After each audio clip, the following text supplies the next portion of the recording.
viewers, welcome to my happy place. Dogs, jooks and guitars. Let's go in and see what we're doing today.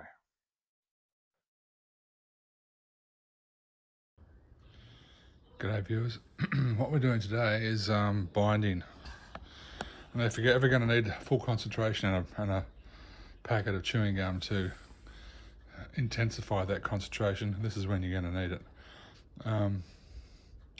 But before we do the binding, it's essential obviously that you get a nice flat surface and final surface, and of course that just means a whole lot of sanding. So if you don't have a vacuum sucker that holds your job, then you can make one like this. I give Pablo Requena a credit for this on the he's a Spanish guitar maker, and I don't need to pull it apart to show you, but I put some difference with what he does. I've added a little bit of feature with this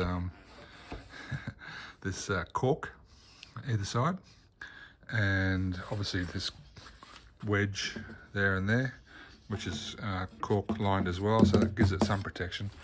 The main thing is, no matter what you do, one day it's just going to drop, and therefore what I like to do is just make sure I've got a big piece of foam down there like that with a towel on it, so when it does drop totally unexpectedly, you don't crack anything. So first of all, I use this sucker. Look at that. It's like something out of a video game, which I won't actually quote, but that's savage. I mean, that is savage. It does get that area particularly in there nicely on the cutaway, which is always hard to do. But then the other thing I like to do, and I credit Chris from Driftwood Guitars for this one, is bit of tin got from the local Bunnings or local hardware store, glue some appropriate thickness sandpaper, and go for it. And I just think that's terrific, because what it does is it contours where you need it to contour. It's flat, so you get a flat surface, and ordinarily I'd have gloves on because it sort of cuts you a bit. But other than that, that's what I would be recommending to get that edge perfect. I might add, because I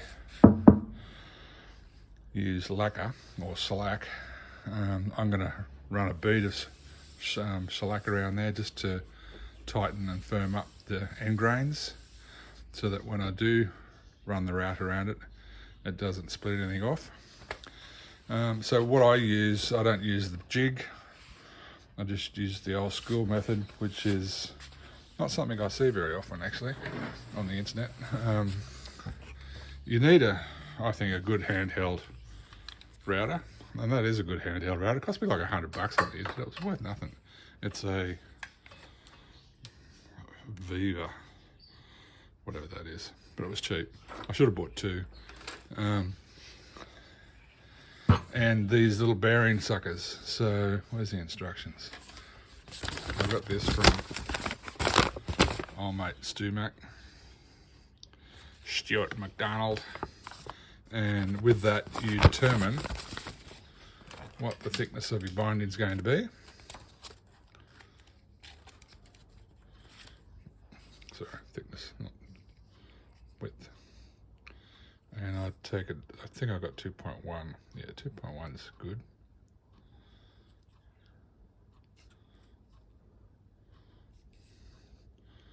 I'll do. And you look on here and you see which one's got the size of ledge. Let's focus on that so you can see it. And I want a 2mm ledge, so I want a 19.3mm bearing. I go to my bag of bearings, and I find the one closest, which is 19.3, checking, 19.3, roger, and that's the one I'm going to use. So we just assemble that.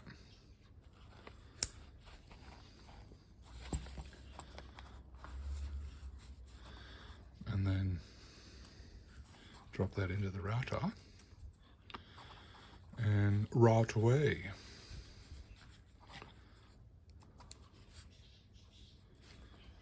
Now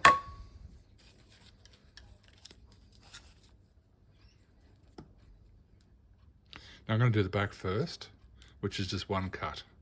It's just the ledge for the binding. The front's going to be a double cut because that will have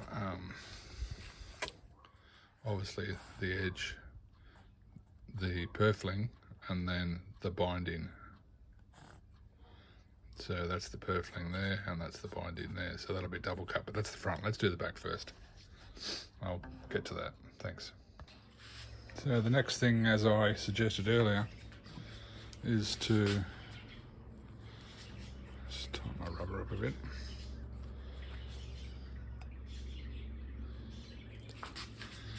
Add a little bit to the edges, just so that holds the end grain together a bit better. It's not going to worry the finish. That's why Selac's really good like that. It's pretty forgiving. I'll go through how I do that at some other video. I was lucky enough to live across the road from a local French polisher. Actually, you can't see it from here, but it's behind that house there. And Peter, he's great. He taught me a lot, actually. Taught me how to fold the rubber, etc.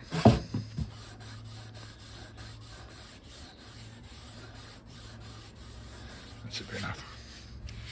Let's do the other side while we're here, because that won't be much longer after. Anyway, you can get the idea of that pretty quick. I don't think I need to go into too much detail there right now. This has been a problem too, I might add. I'll get to that later, the sapwood. I've never done one with a sapwood centre. And yeah, it created a number of issues which I had to resolve, which I'll get to that, but not in this video.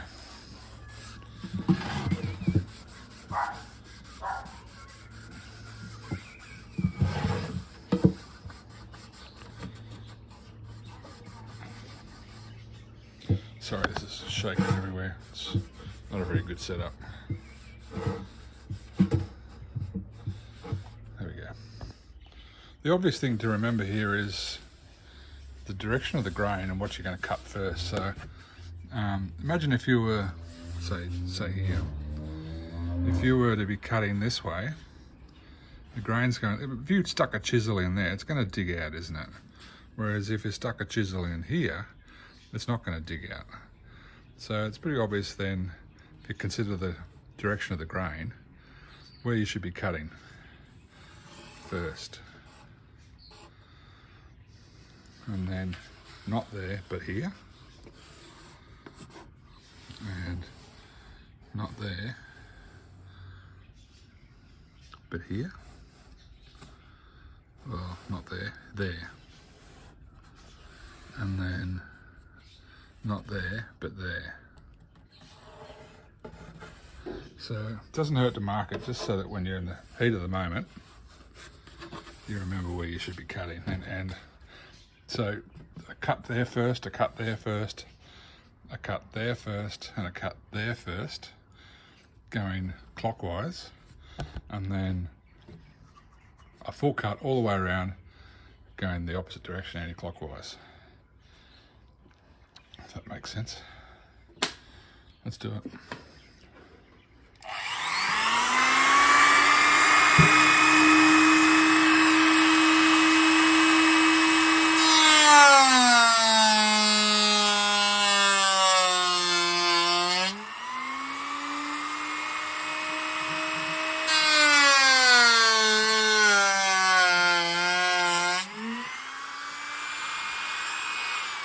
looking good. Just have a quick inspection. Seems to be working. What I didn't mention was you need to make sure that this is solid, so I didn't actually put all my locks down. That locks down. Locks down. Look out, Bella. Come on, out of the way.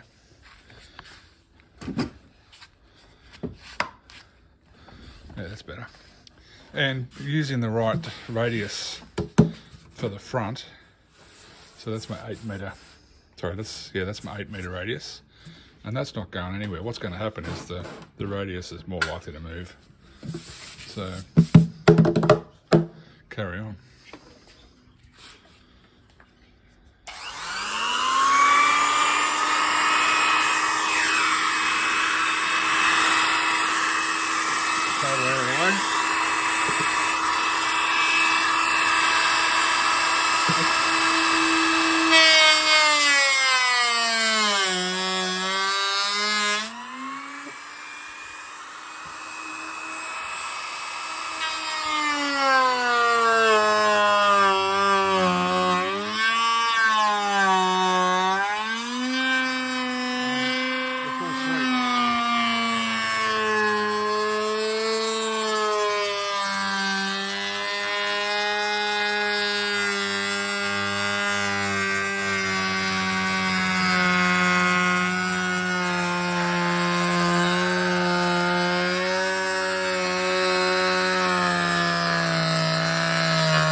Okay, seem to go all right. Can't see any. Seems sometimes around here I don't go deep enough. That all seems okay. No tear out whatsoever, which is good. Whew, it's always so stressful, that. Now I'll just do the other side and then do the Purfling cut and then mask it all off, just like put a piece of masking tape all the way around it, and then I'll do my end graft. And then once I do my end graft, then I'll glue on the binding. Make sense? No worries. What a gorgeous day. So the other thing I wanted to add as a amateur tip is what I do is I pinch one of the wife's emery boards. They've got a nice sharp, you get a new one, they've got a nice sharp edge. They're super cheap. And I just use those on the edges just to take away any of the burrs. And I might add, they're flexible enough.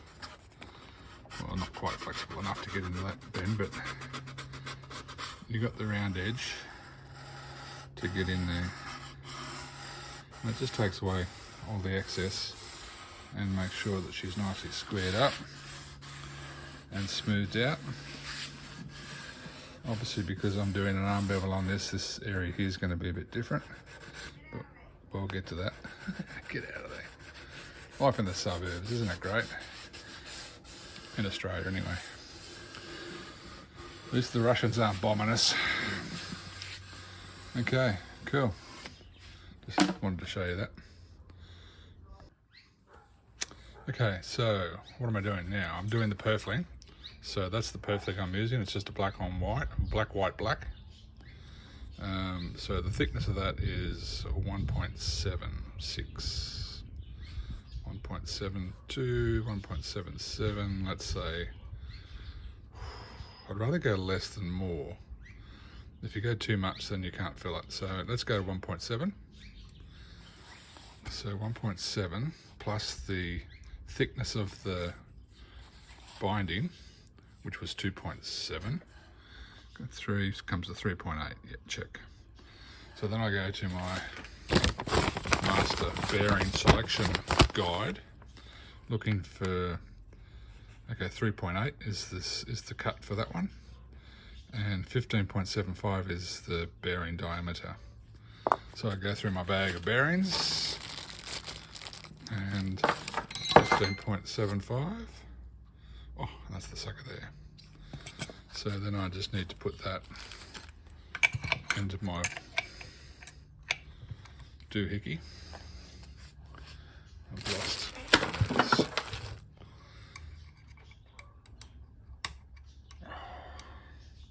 It's always harder to do things when you're trying to video it. There we go. Anyway, so put that bearing in there, get the depth right, and make the cut. It's not rocket science.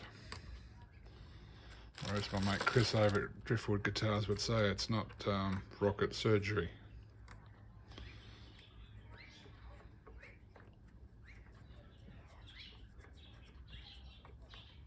Why is that not focusing? There we go. Locked in. And then I'll just make sure I've got the depth right with that. And then the other thing I've got to make sure is that it's tall enough that the bearing doesn't fall off when I go around the job, but I'll show you what I mean when I get there. Cheers. Okay, so the Purfling's cut. I wasn't quite prepared to try and film whilst I was doing that because it's just so critical. But what I was trying to mention before was about the bearing falling off, is that if you look underneath there, you might be able to see that the bearing's only just on the edge of the original, or the bottom of the original cut. Not sure whether that's coming up right. Hang on, let's just try that again. Focus, you bastard. Focus.